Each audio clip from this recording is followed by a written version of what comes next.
ಮತ್ತಷ್ಟು ತೀವ್ರವಾಗುತ್ತಾ America Iran ಹಡಗಿನ ಮೇಲೆ ಅಮೆರಿಕ ಈಗಾಗಲೇ ಅಟ್ಯಾಕನ್ನು ಮಾಡಿದೆ. ಹಾರ್ಮುಜ್ನಲ್ಲಿ ಇರಾನ್ ಶಿಪ್ ಮೇಲೆ ದಾಳಿಯನ್ನು ನಡೆಸಿದೆ. ಸದ್ಯ 2 ವಾರಗಳ ಕದನ ವಿರಾಮ ಘೋಷಣೆಯಾಗಿತ್ತು.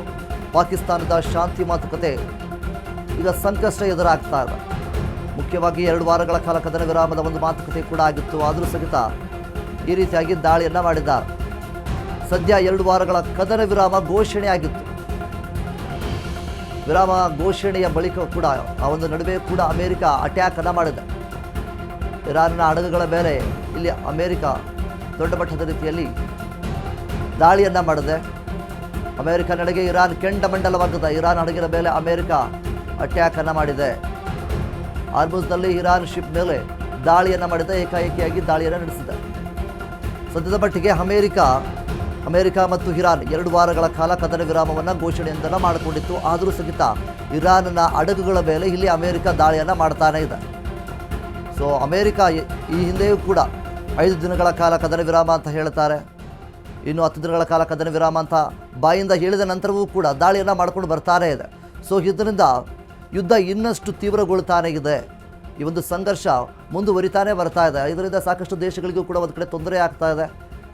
ಇಲ್ಲಿ ಮುಖ್ಯವಾಗಿ ಅಮೆರಿಕ ಮತ್ತು ಇರಾನ್, ಮುಖ್ಯವಾಗಿ ಏನು ಪಾಕಿಸ್ತಾನದ ಇಸ್ಲಾಮಾಬಾದ್ನಲ್ಲಿ ಮಾತುಕತೆ ಸಂಧಾನ ಕಾರ್ಯಕ್ರಮವನ್ನು, ಒಂದು ಸಂಧಾನದ ವೇದಿಕೆಯೊಂದನ್ನು ಕಲ್ಪಿಸಿಕೊಟ್ಟಿರುತ್ತೆ ಪಾಕಿಸ್ತಾನ.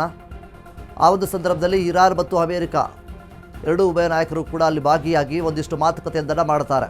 ಆ ಒಂದು ಸಂದರ್ಭದಲ್ಲಿ ಇರಾನ್ ಹಾಕಿದಂತಹ ಷರತ್ತುಗಳಿಗೆ ಅಮೆರಿಕ ಒಪ್ಪಿಕೊಳ್ಳೋದಿಲ್ಲ. ಅಮೆರಿಕ ಕೂಡ ಅದರ ವಿರುದ್ಧವಾಗಿ ಷರತ್ತುಗಳನ್ನು ಹಾಕೋದು ಮತ್ತು ಕ್ವಶನ್ಗಳನ್ನು ರೈಸ್ ಮಾಡೋದು ಮಾಡುತ್ತೆ. ಸೊ ಈ ಒಂದು ಕಾರಣದಿಂದಾಗಿ ಇರಾನ್ ಆ ಒಂದು ಸಂಧಾನ ಸಭೆಗೆ ಒಪ್ಕೊಳ್ಳೋದಿಲ್ಲ. ಆ ಒಂದು ಸಂಧಾನ ಸಭೆ ಕೂಡ ವಿಫಲವಾಗುತ್ತೆ. ಅದಾದ ನಂತರ ಇರಾನ್ ಅಧಿಕೃತವಾಗಿ ಹೇಳುತ್ತೆ, ಯಾವುದೇ ಒಂದು ಸಂಧಾನ ಸಭೆಗೆ ಕರಿಬೇಡಿ, ನಾನು ಕೂಡ ಬರೋದಿಲ್ಲ ಅಂತೇಳಿ ಇರಾನ್ ಸ್ಪಷ್ಟವಾಗಿ ಹೇಳುತ್ತೆ. ಆದರೂ ಸಹಿತ ಅಮೆರಿಕ ಸಾಕಷ್ಟು ಬಾರಿ ಸಂಧಾನ ಮಾತುಕತೆಗೆ ಬನ್ನಿ ಅನ್ನುವಂಥ ನಿಟ್ಟಲ್ಲಿ ಪಟ್ಟನೆ ಹಿಡಿದು ಕೂತ್ಕೊಂಡಿತ್ತು. ನೀವು ಸಂಧಾನ ಮಾತುಕತೆಗೆ ಬರಲಿಲ್ಲ ಅಂದರೆ ನಿಮ್ಮ ನಗರವನ್ನು ಧ್ವಂಸ ಮಾಡ್ತೇವೆ, ನಿಮ್ಮ ನಗರವನ್ನು ನಾಶ ಮಾಡ್ತೇವೆ ಅಂತೇಳಿ ಬೆದರಿಕೆಗಳನ್ನು ಸಹಿತ ಹಾಕ್ತಾ ಇತ್ತು. ಸೊ ಹೀಗಿರಬೇಕಾದ್ರೆ ಇಸ್ಲಾಮಾಬಾದ್ನಲ್ಲಿ, ಅಂದರೆ ಪಾಕಿಸ್ತಾನದವರು ಇಸ್ಲಾಮಾಬಾದ್ನಲ್ಲಿ ಒಂದು ವೇದಿಕೆಯನ್ನು ಸೃಷ್ಟಿ ಮಾಡ್ತಾರೆ. ಆಗ ಏನು ಈ ಒಂದು ಸಂಧಾನ ಮಾತುಕತೆ ಏನಿದೆ ವಿಫಲವಾಗುತ್ತೆ. ಅದಾದ ನಂತರವೂ ಕೂಡ 2 ವಾರಗಳ ಕಾಲ ಕದನ ವಿರಾಮ ಒಂದು ಘೋಷಣೆ ಆಗುತ್ತೆ. ಘೋಷಣೆ ಆದರೂ ಸಹಿತ ಇಲ್ಲಿ ಅಮೆರಿಕದವರು ಇರಾನ್ನ ಹಡಗುಗಳ ಮೇಲೆ ಏಕಾಏಕಿಯಾಗಿ ದಾಳಿಯನ್ನು ಮಾಡಿದ್ದಾರೆ. ಸೊ ಇದರಿಂದ ಇರಾನ್ ಅವರು ಸಹಿತ ಕೆಂಡಮಂಡಲರಾಗಿದ್ದಾರೆ. 2 ವಾರಗಳ ಕಾಲ ಕದನ ವಿರಾಮ ಘೋಷಣೆ ಆದರೂ ಸಹಿತ ಈ ರೀತಿಯಾಗಿ ದಾಳಿ ಮಾಡಿದ್ದಾದರೂ ಯಾಕೆ ಅನ್ನುವಂತಹ ನಿಟ್ಟಲ್ಲಿ ಇರಾನ್ ಸಹಿತ ಕೆಂಡಮಂಡಲರಾಗಿದ್ದಾರೆ. ಆ ಕಡೆ ಇಸ್ರೇಲ್ ಸಹಿತ ಇರಾನ್ನ ಪ್ರಮುಖ ನಗರಗಳನ್ನು ಗುರಿಯಾಗಿಸಿಕೊಂಡು ದಾಳಿ ಮಾಡ್ತಾ ಇದೆ. ಈ ಕಡೆ ಇರಾನ್ ಮತ್ತು ಅಮೆರಿಕ 2 ವಾರಗಳ ಕಾಲ ಕದನ ವಿರಾಮವನ್ನು ಘೋಷಣೆ ಮಾಡಿದರೂ ಸಹಿತ ಅಮೆರಿಕ ಇರಾನ್ನ ಮೇಲೆ ಏಕಾಏಕಿಯಾಗಿ ಹಡಗುಗಳ ಮೇಲೆ ದಾಳಿಯನ್ನು ಮಾಡಿದೆ. ಸೊ ಇದು ಇನ್ನಷ್ಟು ತೀವ್ರಗೊಳ್ಳುವಂತಹ ಎಲ್ಲ ಸಾಧ್ಯತೆಗಳು ಕೂಡ ಇದೆ. ಸದ್ಯದ ಮಟ್ಟಿಗೆ ಈ ಒಂದು ಯುದ್ಧ, ಈ ಒಂದು ಸಂಘರ್ಷ ನಿಲ್ಲುವಂತಹ ಹಂತದಲ್ಲಿಲ್ಲ.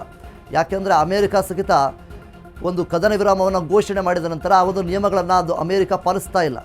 ದಿಢೀರನೆ ಇರಾನ್ನ ಹಡಗುಗಳ ಮೇಲೆ ದಾಳಿ ಮಾಡೋದಾಗಿರ್ಬೋದು, ನಗರಗಳ ಮೇಲೆ ದಾಳಿ ಮಾಡೋದಾಗಿರ್ಬೋದು, ಏಕಾಏಕಿಯಾಗಿ ಕಟ್ಟಡಗಳ ಮೇಲೆ ದಾಳಿ ಮಾಡೋದಾಗಿರ್ಬೋದು. ಸೊ ಈ ರೀತಿಯಾಗಿ ಅಮೆರಿಕ ಮಾಡ್ಕೊಂಡು ಬರ್ತಾ ಇದೆ. ಸೊ ಇದರಿಂದ ಇರಾನ್ ಸಹಿತ ಆ ಒಂದು ದಾಳಿಗೆ ಪ್ರತಿದಾಳಿಯಾಗಿ ಇರಾನ್ ಸಹಿತ ದಾಳಿಯನ್ನು ಮಾಡ್ತಾ ಇದೆ. ಸೊ ಸದ್ಯದ ಮಟ್ಟಿಗೆ ಈ ಒಂದು ಯುದ್ಧ ನಿಲ್ಲುವಂತಹ ಹಂತದಲ್ಲಿ ಎಲ್ಲೂ ಕೂಡ ಕಾಣ್ತಾ ಇಲ್ಲ.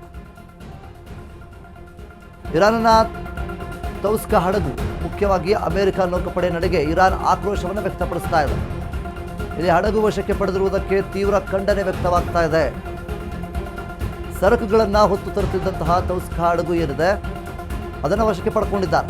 ವಶಕ್ಕೆ ಪಡೆಯುವ ಮೂಲಕ ಅಮೆರಿಕ ಕಡಲ್ಗಳ್ಳತನ ಅಂತೇಳಿ ಕಿಡಿಕಾರ್ತಾ ಇದ್ದಾರೆ.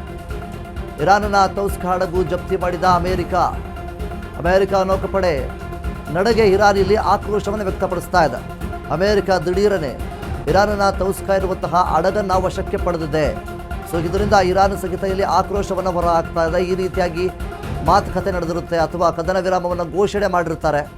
ಆದರೂ ಸಹಿತ ಈ ರೀತಿಯಾಗಿ ಏನು ದಾಳಿ ಮಾಡೋದಾಗಿರ್ಬೋದು, ವಶಕ್ಕೆ ಪಡೆದುಕೊಳ್ಳುವಂಥದ್ದಾಗಿರ್ಬೋದು, ಎಷ್ಟರ ಮಟ್ಟಿಗೆ ಸರಿ ಅನ್ನುವಂತಹ ನಿಟ್ಟಲ್ಲಿ ಇರಾನ್ ಅವರು ಸಹಿತ ಆಕ್ರೋಶವನ್ನು ವ್ಯಕ್ತಪಡಿಸ್ತಾ ಇದ್ದಾರೆ.